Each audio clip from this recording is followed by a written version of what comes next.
Welcome back to the Muse Memorandum.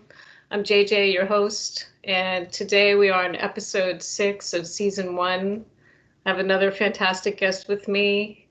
He is an avant-garde artist, designer, and dressmaker based in California. And I've been a fan of his work for quite some time now, so really excited to have him on and honored. I'm not going to take any more time. Nathaniel Gray, welcome to the show. Thank you so much for joining me. Yeah, thank you so much. Good. It's a beautiful day here, so I can't say any complaints. Excellent. Well, the lighting's great. Looks like a nice sunny day. I have inside my studio, it's just surrounded inside a window, so I feel like I'm in an aquarium, but it's beautiful. Awesome. So can you start out telling us a little bit about your background and your work? Mm-hmm. So I'm now 46 years old. I grew up obviously in the mid 70s, but I'm originally from Salt Lake City, Utah, more on the outskirts of it in this area called Murray, Utah. And at that time, being a boy, I had zero opportunities to be able to learn how to sew or even saying those words. If I was to sew or want to make dresses, I would have been bullied to death and probably disowned by a lot of my family. But from as far back as I can remember, I knew that dressmaking and creating in that fashion was always something that was really important, but I just didn't know what it was, how to do it, where the opportunities could be. And I always ended up like leaning towards like my grandparents who did quilts, and I would just watch how they were doing their techniques. One of my grandmas was a very fabulous woman and dressed to the nines all the time, and her and I would talk about fashion, but I had to keep it really under the wraps throughout my whole entire life. Then as I got into my 20s, I was always very artistic. I was a graffiti writer. I was that public nuisance that was spray painting trains and being a hooligan. And I stayed inside of the art capacity is forever. I mean, it's always been a part of me as a photographer, as a creative director, as a marketing manager. And throughout my time, that's what I did, was stayed in big corporate jobs until COVID, actually. And for some reason, within that time, like the beginning of COVID, when we all had to be really stuck inside of our houses and a lot of mental time, it started to come to me. Like, I need to spend more energy learning how to do what it is that I should be doing. Like, as an artist, I think a lot of us have to touch so many different things until we really figure out what it is that's really speaking inside of our core. So once I started to dive into that world at the very beginning of COVID, I understood it on a level that it was like language that I've been speaking my whole life, but just didn't know it. So I left from Santa Barbara, where I was living, and went back home to be with my mom during COVID. And from there, I ended up making friends with this really amazing couture artist named Natalie Wynn, and she makes gorgeous wedding dresses. And then next to her shop was also a tailoring shop that makes beautiful men's suits named the Tailor Cooperative. And I made friends with their master tailor, a guy named Tony the tailor. And I just like so humbled by his presence and how gifted he was. And I feel like I was like groveling at his feet, asking if he would teach me how to do some hand sewing techniques. So like Mr. Miyagi, he was just like, yeah, okay, we're gonna start you doing these really horrible processes and see if you have a natural gift for it, and then I'll just keep giving you assignments until you can do it. So I wasn't employed there. I took all of his assignments up to my apartment at that time and would just practice, and then just became completely addicted to YouTube videos, and then made friends internationally during lockdown with people who were like couture artists in Paris and in Italy, and then slowly haute couture artists that were in Paris as well, and made friends and would communicate every day. And they were all giving me these different tasks of how to sew. It was never about using machines at first. It was all about hand sewing, understanding the art, understanding the history of how important dressmaking is and how important it is to clothing just in general. And slowly, bit by bit, I became a little bit more confident, started to step away from being Tony's slave, and started creating dresses. And, you know, looking back at them now, you know, 3 years down the road, they were junk, but they were a way for me to be able to understand where my art needs to go, but dressmaking, opposed from all the other things that I did of spray painting, of drawing, of sculpting, there is such structure behind it. I mean, you can really be very wild with dressmaking, but it all has principles that you need to follow so perfect to be able to make them make sense. And that's from the pattern making, all the math that goes inside of that, how to lay out pieces properly so they can actually fit and can be usable. And then also what materials work with each other. So it's a never ending amount of education that I face, and I'm so addicted to it. From, being basically in the fields of Utah to coming here back to Santa Barbara where I'm at now and working with a bunch of really amazing clients who live here. There's a tremendous amount of nonprofits that are in Santa Barbara, and they all throw these gigantic galas and balls and all these fun things, and the women want to dress up, women and men want to dress up in these extravagant gowns, and there's no one. This doesn't even exist in LA very much. So they all lean on me, and I just challenge them to think outside the box, and we all create pieces together. I help them with the process. They come to my studio and we look at fabrics and talk about designs, and then I push them away, and then I do what I want to do.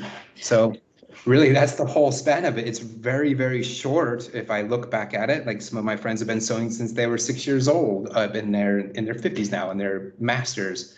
I would still consider myself to be very novice at what I do, but every day I'm learning and becoming stronger, and I work 7 days a week, 13 hours a day, every day.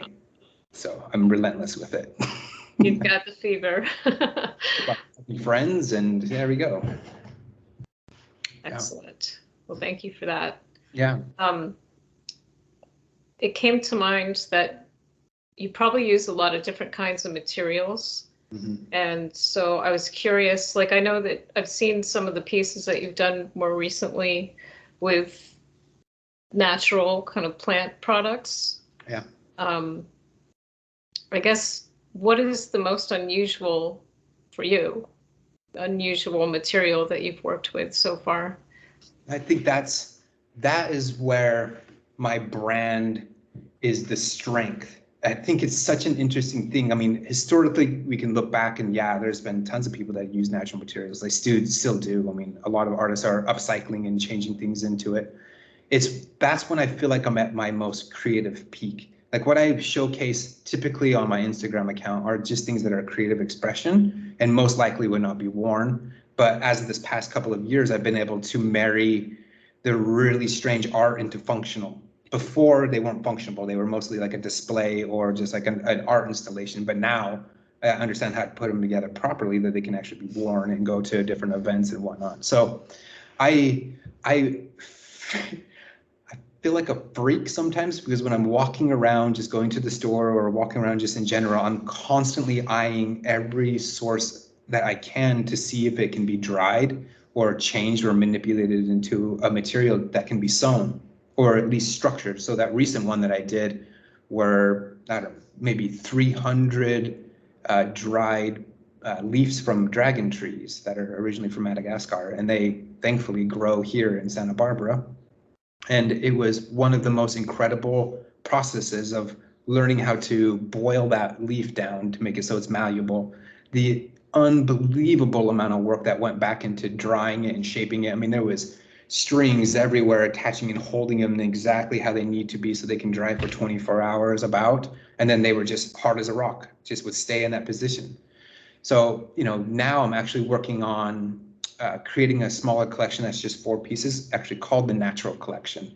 And they will be me really challenging and me really trying to push the boundaries of it, because I know the harder that I push into that, I start going into the realm of never been done before, which, as an artist, it feels like all art is always just replicating itself. So if I can step into a place where my brand is creating things that are completely unique as an artist, that's really where I want to go with that end of it. But I also have the other end where I need to make fabric dresses for, clients to be able to purchase and wear. So I get this really cool mixture of how I get to play as an artist. So with the dragon tree, you said? Mm-hmm. Yeah. What was the sort of impetus in using that? Was it just the look of it that you liked, or? I don't know how other artists function. Like my mother's an artist, but I don't really surround myself with a lot of other artists, so I don't really quite understand their processes. But I'll tell you what my process looks like, and hopefully it's something that's relatable. When I'm getting ready to go to bed is when I get really powerful visions of not only a dress, but it in motion. And then I can also see how it needs to be sewn. I can see seam allowances. I can see how the construction of it needs to be, what to avoid, and how to put it together properly. And then typically when I wake up, I'm just so antsy to get to the studio to see if what I was envisioning is actually the reality of it. So when it came to that dragon tree dress, which its name is Wind of Change, is what I've called it. And it was for one of my absolute favorite clients named Belle. She's just an amazing human being. And she's just like, here's some money, just make whatever it is and let's see how cool we can make something. So I have her measurements down completely and it actually fits one of my mannequins solid. So in my vision, what I was having that night was I couldn't tell if it was fabric or what material I was looking at, but it was just this gust of wind that was pushing all of this fabric off of this woman as she was kind of walking towards me. And it looked like the material was pulling off of her and then lifting up into the air, and it had all of its waves. So when I first got in, I was like, okay, that maybe look like organza, because organza is really easy to manipulate with different products to make it so it looks like it's, in motion, but then it just didn't work. And no matter what I was trying, it wasn't working. So I went to this really beautiful public garden here named Lotus Land, and I was staring at the dragon trees like, that is the most bizarre tree I've ever seen. And when you puncture it, it actually bleeds red sap. It's like from this. Wow. And then I looked down at the ground and there's hundreds of fallen leaves, and they're long. And they got the dragon tree leaf name because at the end is a vibrated tongue that's red, really beautiful. And so I took a couple of them with me, then brought them back to the house, and then noticed that one of them was kind of wet from being on the ground. And I was toying with it, and then I just left it just sitting on the table. And when I came back the next day, it was completely dried into a shape, and wouldn't move. It was just bent right back to that position. So I knew I had a material that could be, for one, sewn, because it's so thick and fibrous that I can run underneath of a machine and will act just like going through. Right. So it was just a matter of, okay, well, how can I construct this? What does the interior need to look like to be able to hold it all together? Because you can sit there and sculpt something beautifully, but if the inside of it is not functioning, it's going to be uncomfortable for the person to wear. And as soon as they step out in the sun, it's going to melt and fall apart. So the process of putting it together, and that's where I lean on a whole bunch of other seamstresses or tailors of what do you think would be the easiest way of doing it? So on the inside, it was actually multiple layers of organza with Mod Podge, and so so it's like going back to old paper, style art. But it ended up so solid that I don't even know if you can bend it. It would probably just crush. I don't think it. So it's like armor. So what she wanted as a client was to have plant armor, and I feel like that was the best representation I could come up with. Sounds like it. Is it heavy? No, it's really light. Wow. It's like a little shell, and then I did it in 2 pieces, so it just splits right across the shoulder, and then collapses together and has a couple little buttons that just snap it together. Then it just stays perfectly on her body. Amazing. Yeah, super fun. So is it something that moves pretty well?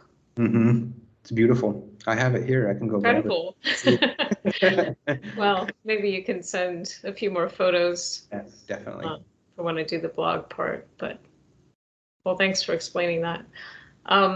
So do you have some people that have kind of inspired you along the way, or any?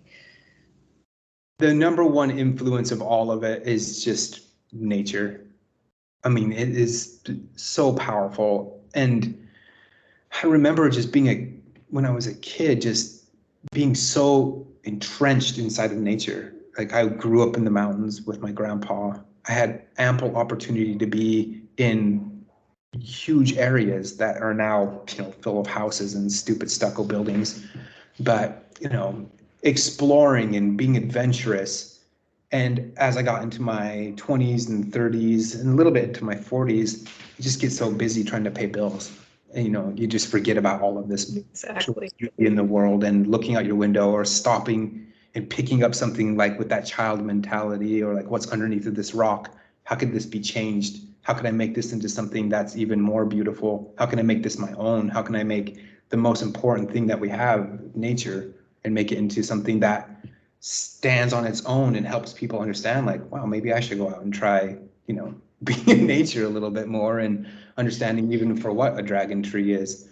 So when I go out, I try to make it a point multiple times a week just to go into an area that I haven't been. Santa Barbara is really beautiful. It has so much life and so much incredible things to look at. I don't care about the buildings. I don't care about the cities. I don't care about the bars. Let me just go explore inside of the woods and see what I can find. So that, of course, is always going to be my biggest inspiration. And it challenges me as an artist. And again, I think a lot of us, especially artists, we get so wrapped up in our own brains, in our own world, and we get stuck inside of our studios. We're not pushing the envelope. So I try to, go snorkeling, do things that are really uncomfortable for me to see if there's other opportunities. But as far as designers, that are just original, this will start to show where my belief system is inside of dressmaking. It's very rooted in the history of it because in that time I really entrenched myself. And I do understand that, 3 years of studying it isn't a large amount to say that I understand historical fashion, but I have a pretty good grasp of it because I've spent some time studying it. And it's the art of it that I truly find to be so impressive because we take our clothes for granted. It takes so much work to even make a stupid t-shirt. Like patterns have to be laid out. All the pieces have to come together so seamlessly to have beautiful things that we can enjoy and make beautiful things. So I tend to always look back at the really amazing designers that were based in the 80s and 90s and early 2000s, from the Gucci people to Dior to Alexander McQueen to all these other people who were like, when the pendulum was coming, they were just like ready and they were just creating these pieces that had just so much emotion to it and so much beauty that it forced you, even if you were uncomfortable looking at them, to spend that time to look at these pieces and understand the poetry and how well they were crafted. And that's, in a change where we're going now is everything's so much fast fashion that I think it's really important as a designer for myself. I mean, I could easily just go to the fast fashion world and probably make a lot of money doing it that way, but I'm choosing to stand in the path for when the pendulum does swing back to high constructed, high fashion. That's where I want to be standing, of pieces that take months to build opposed from minutes. So someone can have it and have it be an heirloom opposed from just throwing it in the bin. Right. So, but I find inspiration in so many other artists, that I knock on, and I hate social media and I hate that I have to spend my time promoting on it. I hate that I have to do all these things. But the reality is there's so many cool artists out there to look at their work, to study it, to see how they're doing it, to start conversations. So, I mean, even going back to when I was younger, when there was no internet, your crew of people who were designers were right in front of you, not internationally. So I can sit and have these beautiful conversations with designers from all over, and we can just work together and create something. So it's everywhere. And the library. I spend a ton of time in the library too. Yeah. Analog. Looking at old, beautiful Victorian dresses. I mean, what could be cooler? Exactly. The construction's amazing, and Amazing. they're just all works of art. Yep. And So I would suggest for anyone that's looking for maybe a possible new kind of art form to get into, to challenge yourself, to really challenge yourself, pick up dressmaking. It'll blow you away how hard it is. You just think it's so easy, like, oh, put it in the machine and sew it and it's done. No, no, no. It's this rabbit hole that will just engulf your whole entire life. incredible. Living proof. Yes. So you did mention that you worked a bit with the menswear. Do you plan to do any of that in the future, or Men are boring. dressmaking's where it's at? Yeah, men are boring. I mean, the vast majority of men are very, and I'm one of them. I mean, look at me. I'm very casual in a lot of ways, but I do have a couple clients who are male or identify as male or identify whatever way is most comfortable for them, but they will buy dresses, and I love that, and I will always challenge them too, and I challenge all of my friends who are guys to be a little bit more not feminine, but just try something different. You don't have to be so damn normal all the time. Yeah. Let's express ourselves in different ways. And but it's just something, the women's physique, the lines, the stories you can create. It's just so much emotion that goes into building dresses. And if you can tell the story properly, women can pull it off. So much depth inside of our souls. Men are just worried about what's on football next. So. Well, not all of them, but yeah, the vast majority, I would say so for sure. For sure, yeah. Where was I now? Let's see. I know you wanted to talk a bit about avant-garde. Mm-hmm. What exactly does it mean to you, and how? I mean, I think you shared a bit of how you're putting that into all your designs, but I would love to hear your feedback on it too, and anyone else's too that would like to talk about this, because in my world, in the fashion world, we're seeing this abundant amount of okay, wait, let me start that over a little bit.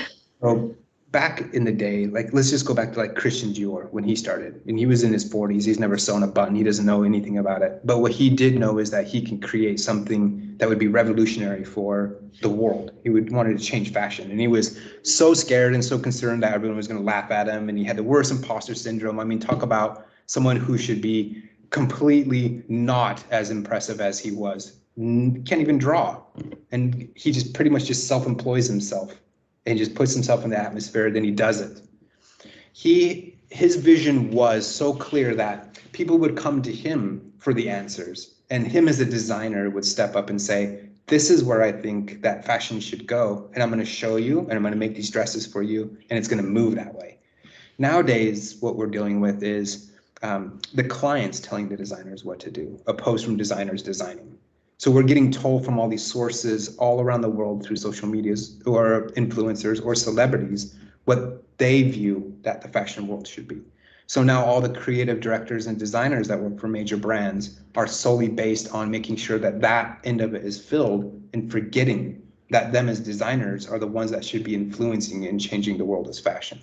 And that is applicable with all arts. I mean, if we look back historically, all these amazing masterpieces and beautiful paintings, and then it slowly goes down, but then it comes back up and new artists start to come through, and then it goes back down. So the pendulum, right? Always swinging back into it.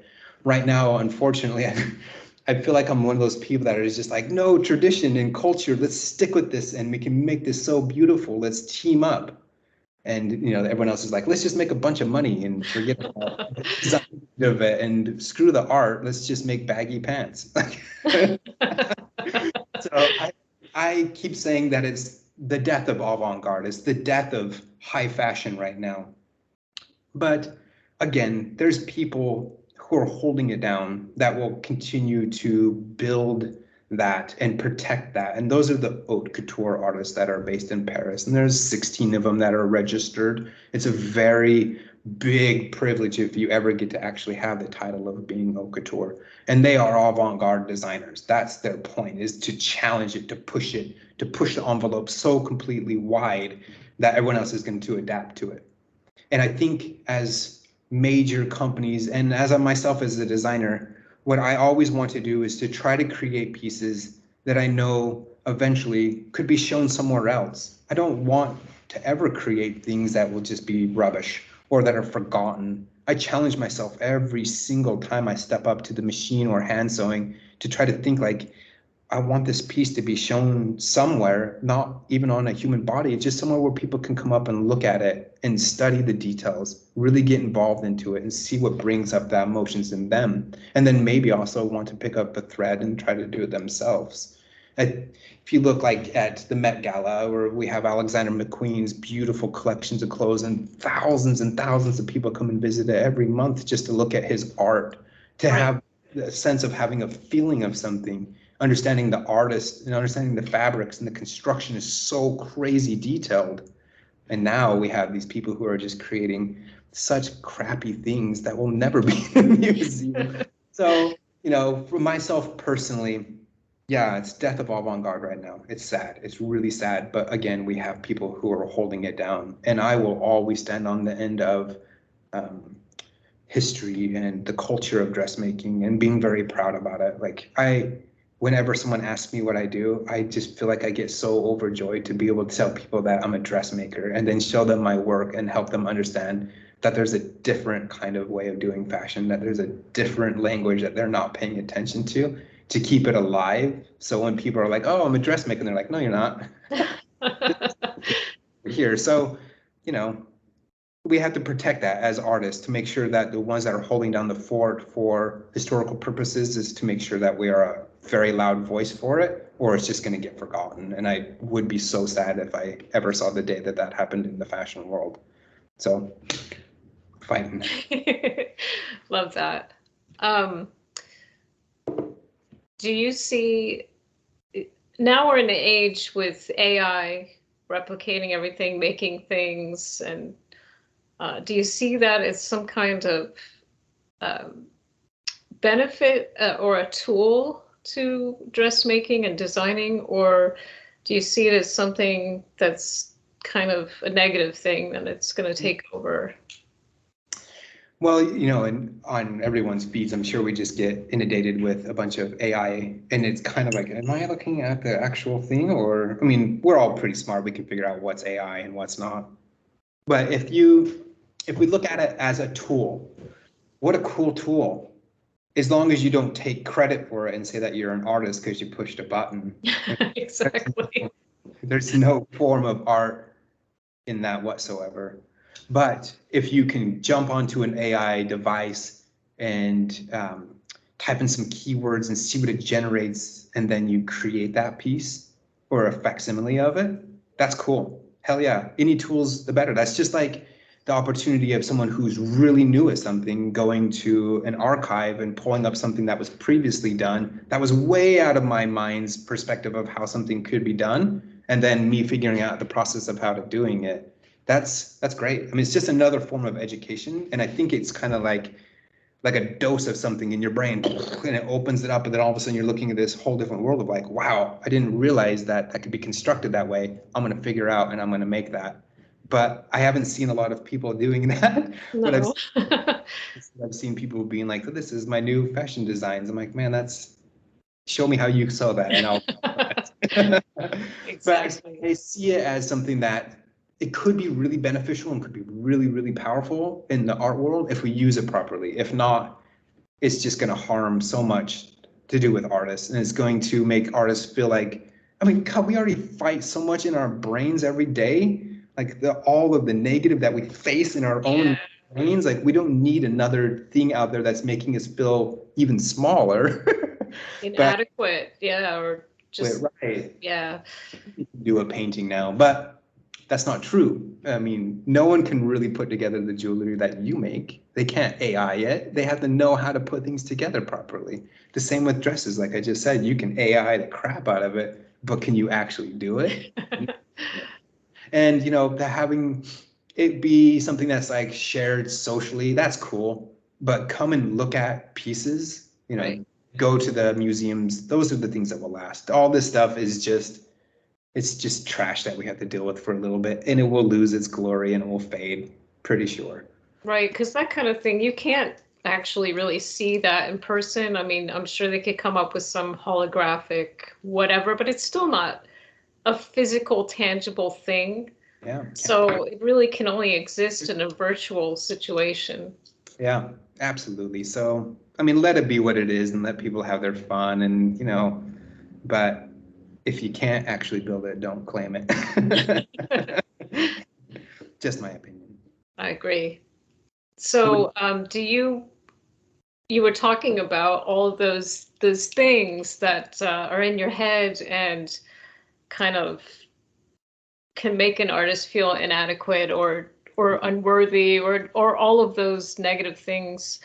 How do you overcome those kind of feelings and thoughts? By doing. I think it's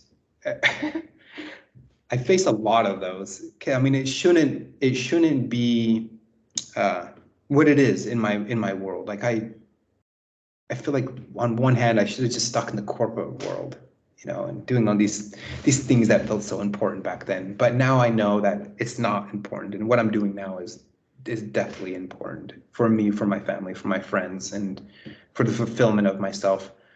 But every day, man, I face those. Every screw up that I do that I should be past, that I've learned 500 times and still make the mistake on. Every time my circle or someone around me is, you know what you should do, those are just like more and more daggers that just Right. 1,000 cuts, but I have to stand so firmly planted in what I believe and not let people have the opportunity to be able to make what's already challenging in my mind more challenging. I envision every day that I'm going to create something really beautiful, and I set out to do that, even if it's just sewing for 5 hours on one little piece. As long as I do it to the best of my perfection, that's a way for me to be able to shut all that up in my brain and teach myself over and over that I actually can create really masterful pieces if I just stay dedicated with it. It's those times when you stop as an artist and have to take a break or whatever that crap is, that you just start getting all of that just pushed in you. Then you start listening to too many other sources, and you're seeing all these other people like, wow, they're really successful. They're selling a bunch of stuff. They're in stores. Why am I not in stores? I spent all this time doing it. Is my stuff really ugly? And no one telling me? Is everyone being nice? It's constantly coming in. But I believe for myself, and hopefully for other people, is the dedication that you put into things. I truly believe that at the end of that dedication brings in whatever it is that you're looking for. For myself, I want to be financially secure in my art, and I'm getting there. Every day it seems like it's growing a little bit more. I don't know what the end of that looks like. Like, I don't see myself in big mansions or I want Rolls Royces or any of that crap. What I see is food and rent and my, things taken care of, and a smile on my face, not being scared of bills coming up. Comfortable.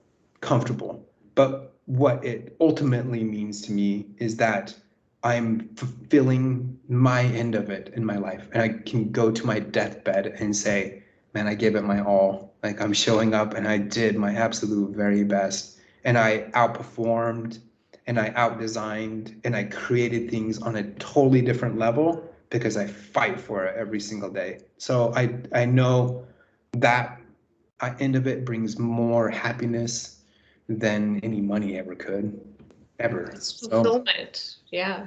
And I think if you stop, if you quit, if you give up on these dreams that we have as artists, you lose and you'll never max out that potential. So I fight for my maximum potential in everything that I do. Every time I even thread a needle, I'm going to make sure that I thread it the best it's ever been through. I love that. Yes. Yeah, I'm with you on that. I've asked a few people what they feel about the word failure and what it means to them, and if it's an actual real thing or if it's just a perceived, imagined thing. I think failure to me would be letting those voices win and telling me that I need to design things for the masses, giving in, not being authentic. I think that's failure. I mean, because we could all do it, right? I'm sure you hear shit. I'm sure all your artist friends hear shit like, oh, you just did wedding bands.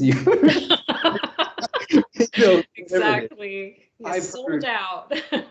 There's so many people who I thought were really creative and helpful and have my back and not standing in front of me or not standing behind me, but standing at my side, eventually be like, you know what you should do? You should just make really pretty skirts and go sell a bunch of them in these boutiques. And I'm like, that would be failure. I would be giving up on what my core values are as an artist. And again, that shit is never going to be shown or cared about. So what's the point?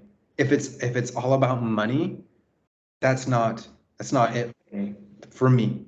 I care about going to bed and like smiling and feeling so happy that I continue to do something that is so terrifying, but I'm taking it on, and not to be over, loaded with the stresses of all of the heartache that comes along with the development of becoming an artist.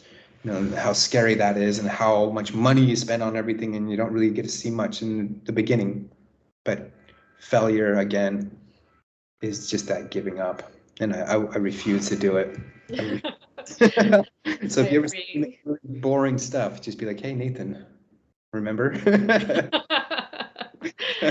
I love that so much because I've had that in my head too. Like it just feels like not so much anymore, but in the past where I'm trying to do it and it just feels like I'm getting nowhere and I'm still at it like, oh, am I crazy? Is this the definition of crazy? I'm doing the same thing over and over and it's just not working and I'm not making money and I'm starving and I'm on the floor and all this stuff. And but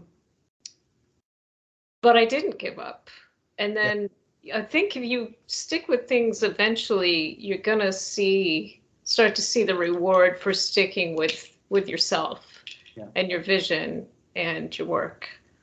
There's always the starving artist thing. Like I know that a lot of us have to experience that. Not everyone, but some people have more means to begin with. Right. I think that trial, that tribulation of having to be, sleeping on the floor or whatever it might be, is part of the initiation. Yeah. Give up during that time, it would just be so sad. Like to not know what you had the ability to be able to do, like what you could have done. That's just that's terrifying to think of stopping and then not being able to do that. But I also think the starving is not really a correct way of saying it. I think that sounds really fear-based. You're right. I think, yeah, sure. I mean, you might be eating some ramen noodle for a little bit. But you're eating. But you're starving because you'll be so maxed out with reward from what you've done that you are plentiful and feel bigger and better and stronger than you could have ever imagined because you didn't give up on it. So you're starving, sure, financially and maybe with a little bit of nutrients, but you're just reaping the rewards mentally because you're creating something that you view is perfect for you. And being expressive as an artist and being that way, so what? You might not get retirement and your 401k, but you can stand back and be like, I changed the world. I changed this. I helped all of these people by creating something that's so cool that we all get to enjoy it from here on out. And I'm going to teach all of these people who are coming up how to do the exact same thing to continue that legacy. So all the rest of it, starving away, more like fulfilled and really energized. Well, what you're talking about, I think, is what a true artist really is. I've been trying to think about that, the word artist, since I've been doing these conversations in the blog, because it's like I kind of have to figure out where to draw the line when I have people coming to me with whatever it is they're creating. But I think the staying true to your vision and just really sticking with it and finding the fulfillment of the journey to get there and all of the experiences and leaving your mark in the world for generations to come is what it's all about, I think. I'm still figuring it out, but just hearing you talk is helping me process that. When I was 30-ish, I made the really strong decision that myself personally will not have children. And so kind of stepping into that was really, really difficult because if I if I don't have children, then, oh, my ego, I can't continue my legacy. Or why am I so important that I think I need to continue a legacy? Like, in the long run, who really cares, right? But I told myself that going forward as an artist from that point is everything that I create is going to become a child to me, and I'm going to nurture it, and I'm going to take care of it, and I'm going to teach it, and I'm going to show it off to the world with so much pride. Like, look, here's my child, my dress. So I think as all artists, we have to face so many different complications, but staying true to what you believe is exactly your line. Stay in it. There's no reason to go in someone else's line, because then we're just selling out and we're all just going to start doing the same thing and regurgitating, and that's disgusting. Let's, if we could all just focus and stand firmly with our feet in and say, no, this is how I am as an artist. I feel like more people would value you anyways, instead of like giving in. The amount of people that I've had to like, no, that's stupid, I'm not going to do that for myself. Run, they've ended up respecting the process more and valuing me more as an artist, because I don't give in. I won't give up. I will sacrifice everything for my art to make sure that it is seen and understood the way that I want to express it. So yeah. Bravo. Love it. We'll see what happens though. I think you're on the right track. We'll see. So what is perfection to you? In dressmaking or in life? Anything. I know it's a tough one. No, it's not. As an artist, we strive for perfection in some manner, I guess. Sometimes chaos is perfection. Mm-hmm. In what I get to do as a couture artist, I have to hit perfection a lot of the times, because if I don't hit perfection in certain things, then it just simply won't work. And I love when people are like, perfection isn't obtainable. You can't have perfection. Perfection it will let you down and whatnot, or strive for great. No, I strive for perfection in everything that I create. I love the idea of standing next to my business partner or to my friends and family and just say, I created this piece and it's faultless. I can't fault anything in it. I laid it out exactly how I wanted to. All the seams are perfect. You look at it from the inside, is it as beautiful as the outside? And I find so much joy in the idea of driving hard for perfection, because it challenges me as an artist to maintain that. I don't want to get sloppy and lazy in my craft personally. If I don't like something, I'll take it apart and redo it until I get to that point. Even if I'm sewing a seam that's 15 inches long and one little part goes out of line, I'll unstitch the whole thing and redo it again until I feel like it's done to the standard that I want it to be. I want when people to put on my dresses or put on my pieces to understand that an insane amount of energy went into this to make it so it is so perfect. Then you have pieces that are built on chaos, but they still have to have that perfection the same as something like this. So it's all this really beautiful balance. You look at that like, oh, it's melted plastic, blah, whatever. It's insanely hard to put together. I can imagine. It looks really detailed and complex. Make it so that it's wearable. It has to be perfect. And I really would suggest for anyone to venture down the sewing. Sew a coaster, man. Sew a part that go into a quilt, and you just get so addicted to that feeling that you can create something that's absolutely perfect. You don't have to work on things that are just like challenged and you can never get there. Pick up a sewing machine and really try it, because you can get to points as an artist that are so fulfilling for yourself, and then maintain it and then see what else it does inside your life. I start becoming neurotic about everything. I agree with you though, because I actually enjoy hand sewing much more so than on a machine. And it is a different process. And for some people, I think it might be sort of therapeutic or meditative. Big time. It's just good to, I think as artists, it's good for us to pick up different mediums to work with and just challenge ourselves and see what comes out of it. It might birth a whole new process or project or something. Heck yeah, Do you, absolutely. do you still do any kind of photography or any other visual arts? All the pieces that I show on Instagram are all photographed by me. So I actually, today is the day that I'm going to take step number 1 and step number 2, and then line them up together and take the photos of this pieces combined together. So it feels like that's the reward that I get, from all of it. I don't care how many people like my stuff. I don't give a shit. I don't either. I could care less about that. What I want to do is I want to challenge you. I want to challenge you and you and you to different ways of looking at dressmaking as an avant-garde designer. It's my job is to challenge how everyone views fashion.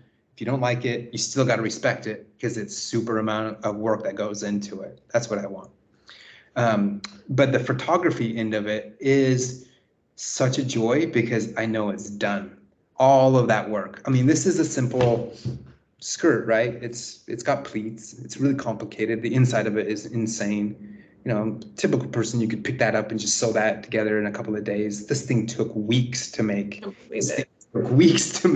So putting them together, going into my back area where I do all the photography and taking those images feels like the completion. It's the birth of what I've created. And then I could put it out there and then look back at it and show my friends and be like, look how cool this is. And then seeing other people get excited. One of my favorite moments that happened as a designer was this really great guy who's in Paris, and I don't know if he's graduated now, but he took a photo inside of his classroom, and there was one of my pieces that was up on their big whiteboard that they were projecting, and they were talking about what was the artist thinking while creating this, and then they're having a conversation based around the avant-garde of using all these different materials to create emotions. And that to me is why I share, because I want other people to witness these things to help them go to somewhere else and find beauty in the fashion world. Yeah, well, while you were talking, I was thinking about how whether it's getting a good or a bad response from somebody, it's still getting a response. It's still kind of digging out an emotion and a reaction to the piece. So I think whether someone likes it or hates it, they're still thinking about it, still thought-provoking and invoking an emotion. Right. I mean, that should be the definition of art, right? If right. it doesn't tell a story or have emotion, then what's the point? There's some artists that I'm infatuated with, and they have nothing to do with, design. They're sculptors, and a lot of them are in these obscure little areas in the world, but they are just creating pieces that I'm not a crier as a guy, but there's multiple times where I could look at their stuff and feel like I just want to weep because of how perfectly they nailed it. I mean, just so much emotion in such small little objects. And I always want to try to develop that from what I do, and I do have boring stuff for sure. I'll admit that some of my stuff is crap, but a lot of it, I want people just to stand next to it. The photography is cool, but it's never going to be as cool as the thing in real life. Right. Exactly. I have a lot of sources here where I get to design dresses and then take them to an area and let people enjoy them in person or behind glass or however it might be, so they can at least witness it and have a 3D perspective of it.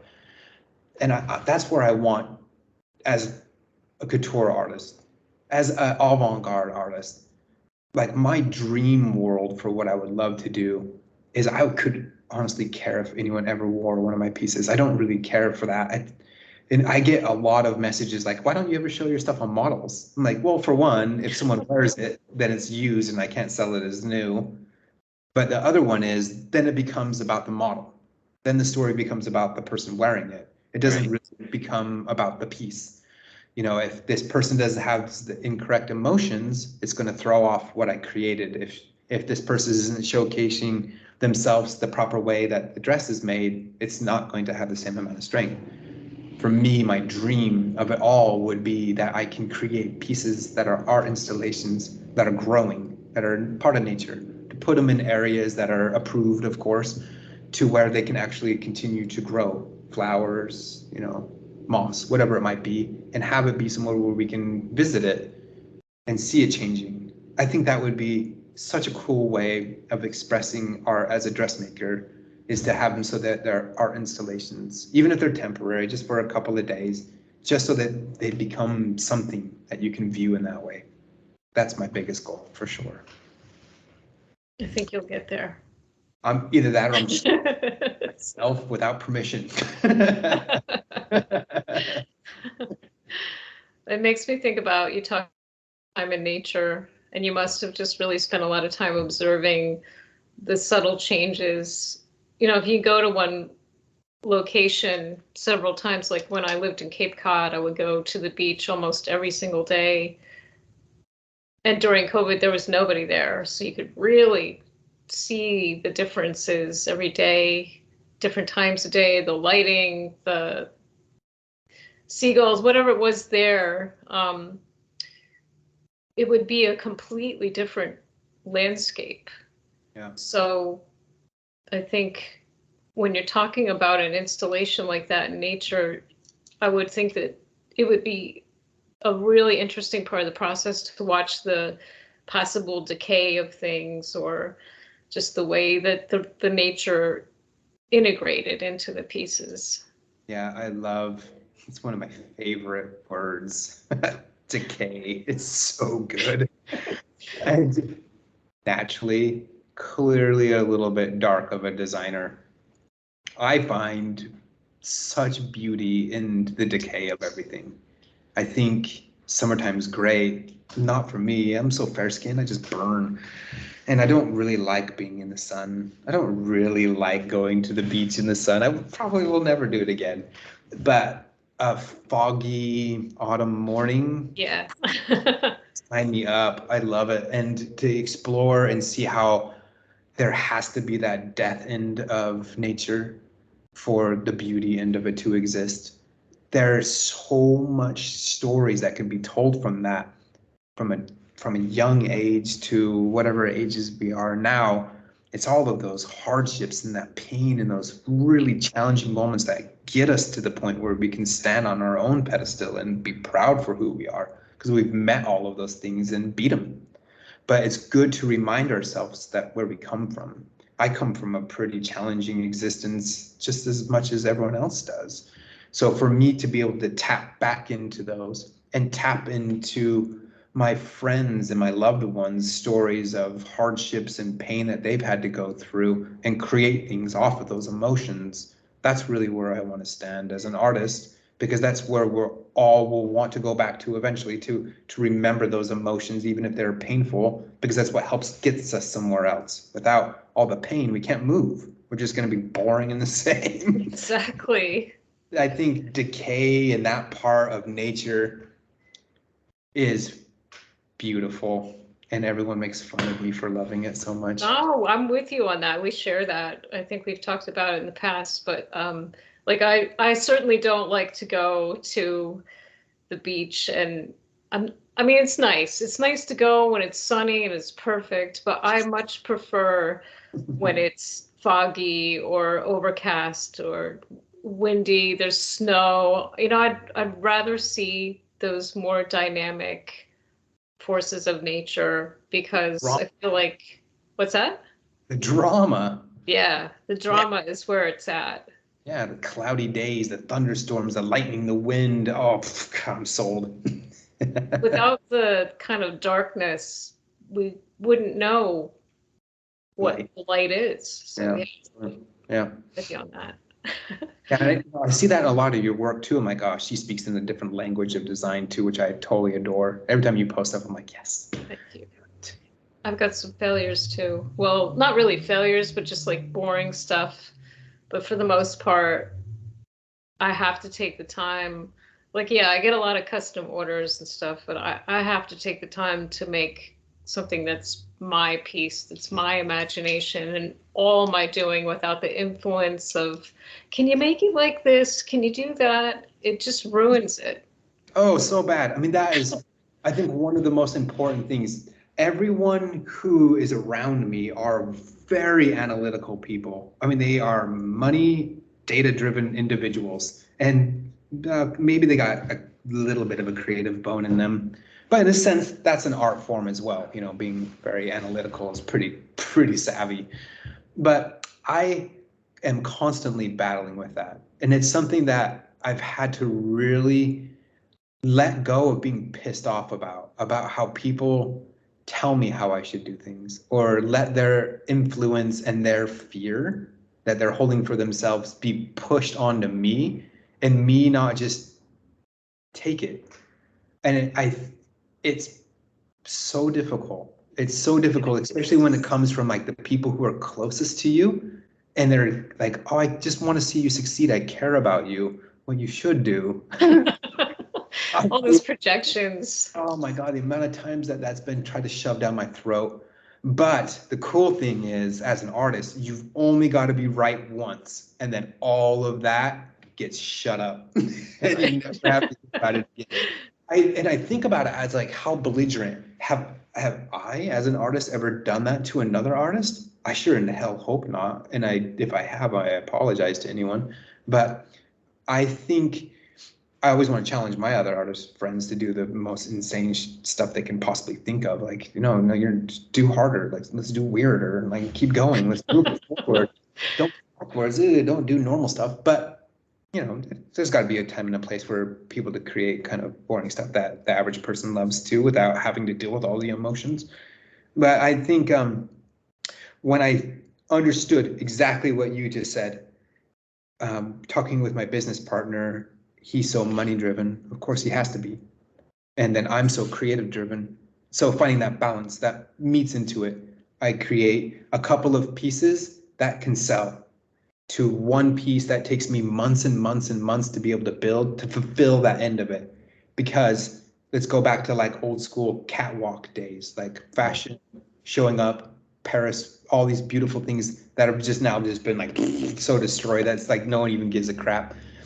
So as a creative director, as a designer, I'm going to create 15 different looks that are going to be prolific. Every single one of them are going to challenge something about you. You'll never wear it. You'll never see it at a store. The likelihood of you ever seeing that piece again is nil.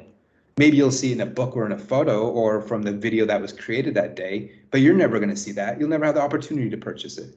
The point is, I'm going to create something so strong that you're going to come to my website and buy all the other pieces because it's a part of that. It's the same story. It's not that original piece, but you're going to buy a scarf because it was made somewhat of the same material. If you don't have that really eccentric pieces, who cares? Exactly. No one's going to care because you're just one of those other ones. So as artists, I think it's so important that we remember that our heightened creative state of creating the most interesting and unique things that come from ourselves is going to be the driving force for everyone to come to our social medias, to our website, to our bank account. That's really it. Do a couple to sell, but always create for yourself and create for yourself in that strength that you know is your pure voice as an artist. And then you will see that reward for sure. I love that. Maybe.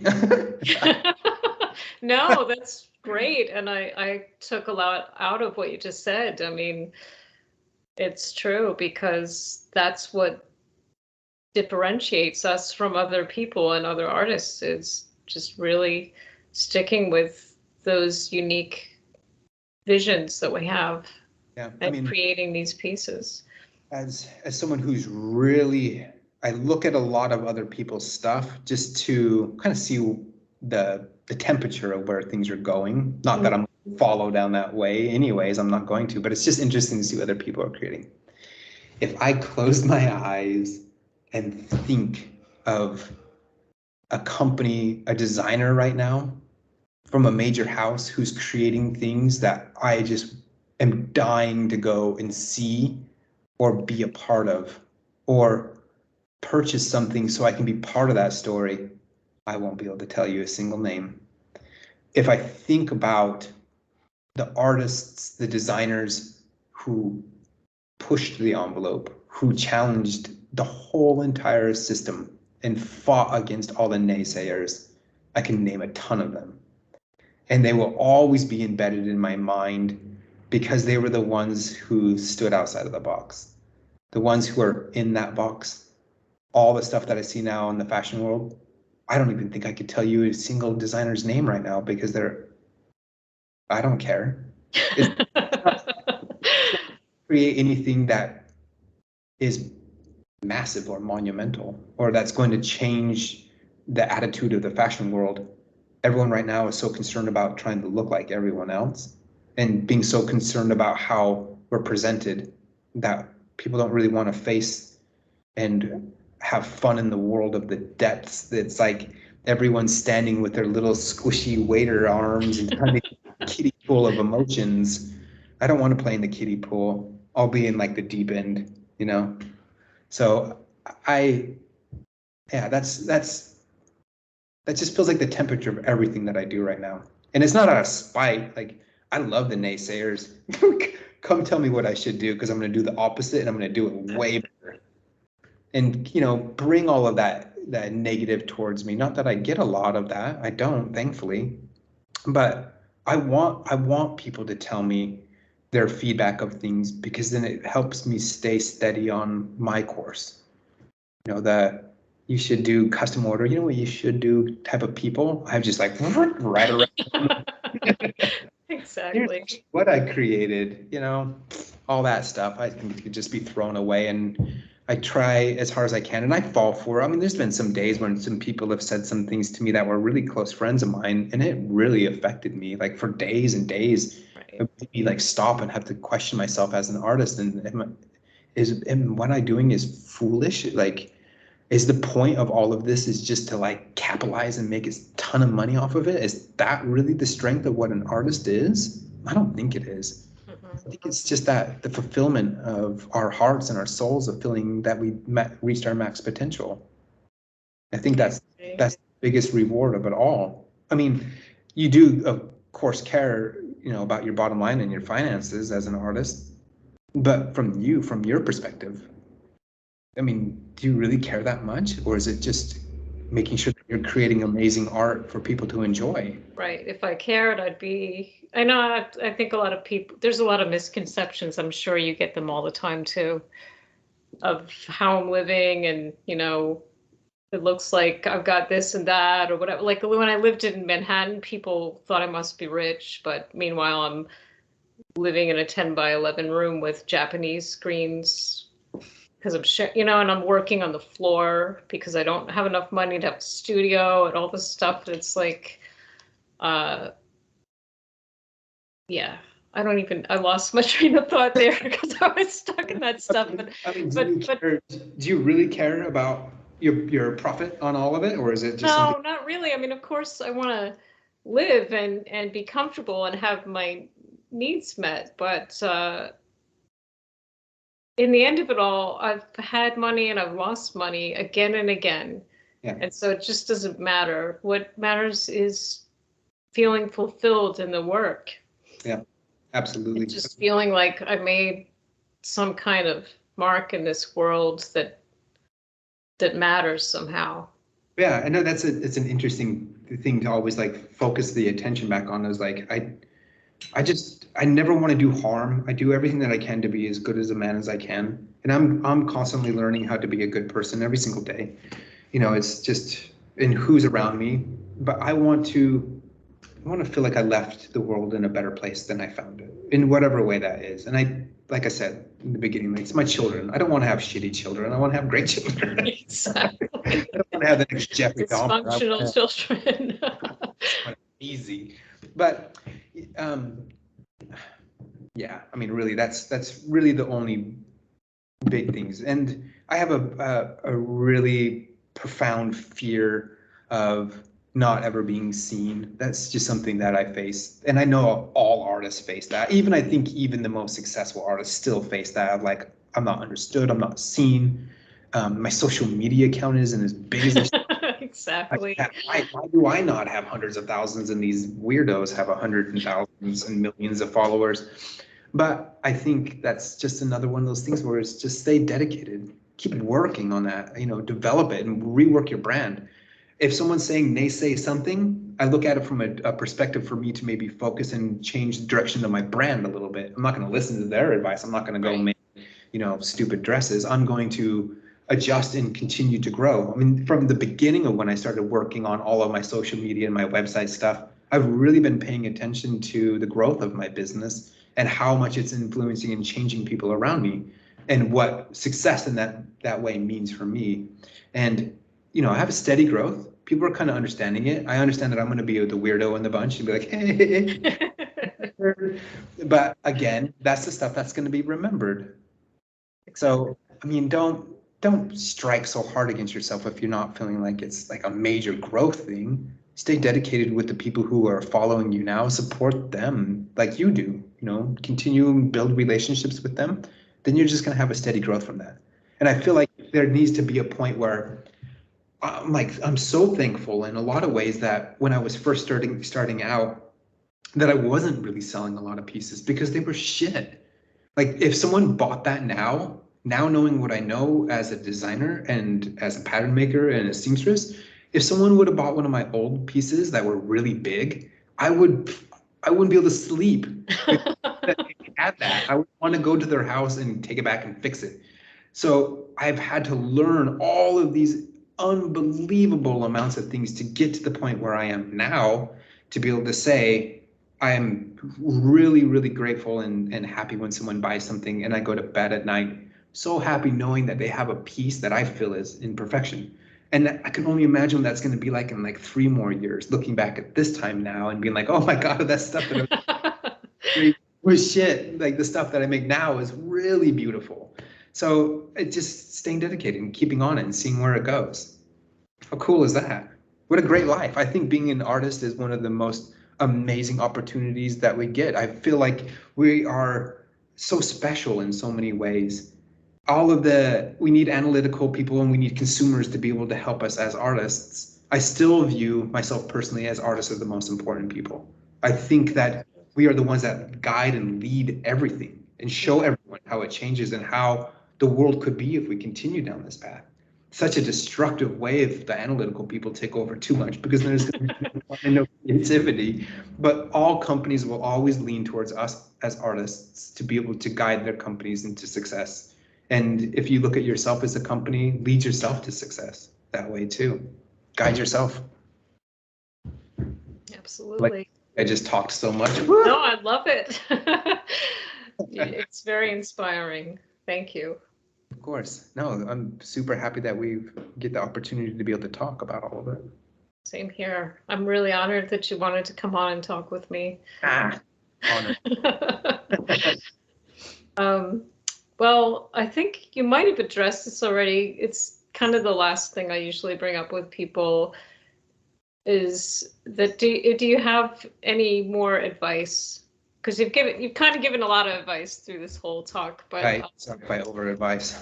No, it's great. But do you have any final thoughts or words on how someone just starting out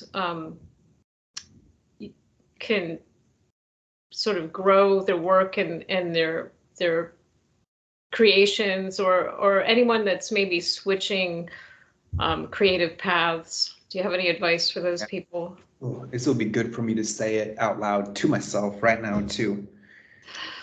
Which I, at the beginning, when I was such an open container and a sponge towards everyone, man, I was like skyrocketing. I felt like I was on this trajectory that was like unstoppable. And then I get complacent and then I stop and then I focus in and I close up the opportunities to be able to learn from other people. I love it, man. When I get like notifications on my phone and there's new artists that are following me or new designers, even if they're still in school and their sketches are so rudimentary, right, but you can see that they're going somewhere, to start those conversations with those people I mean, and strip out your ego out of it and watch how they're developing and don't take from them. Study with them, develop with them, grow something and see what it can turn into.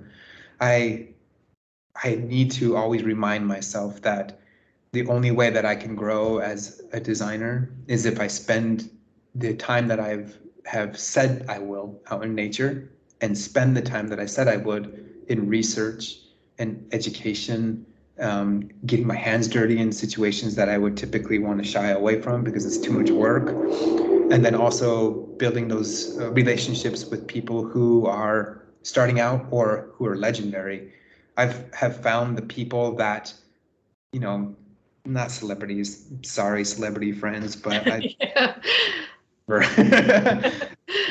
different kind of thing, like people who are really influential, in the design, the art world, there are people who are so legendary and they seem so unapproachable, but they're not. You just need to take a little bit of energy to figure out how to get in contact with them and begin those conversations. I've had so many opportunities to work with seamstresses and designers that I thought, no way in hell would I ever be able to get hold of, or how would I even begin this conversation? And it was just as simple as like, wow, your stuff is really amazing. Will you help me with this? And then next thing I know, I have a best friend that I talk to with every week. And the language barriers are funny, but still works. I want to absorb everything. I want to go into every environment that I go into as a designer and learn how I can make that environment into something that I create. The stores, the grocery bags, the whatever it is, these leaves, that part of the house, this plant right here. I want to constantly be bringing them in and challenging myself. I think once we stop challenging ourselves is when we start to hit that point where you are looking at quitting. And you never know what's outside your door that morning or what's in the woods or what conversation is going to lead to what. So stay open, right? Exactly. Yeah. Thank you. Yep. Well, thank you so much for coming on. I don't want to take up any more of your time, but I really appreciate it. Hey. It's been fantastic. Yeah, absolutely. Thanks so much for having conversations with me. I'm always so alone in my studio, so it's nice to talk to someone. We'll do it again. Yeah, anytime you want.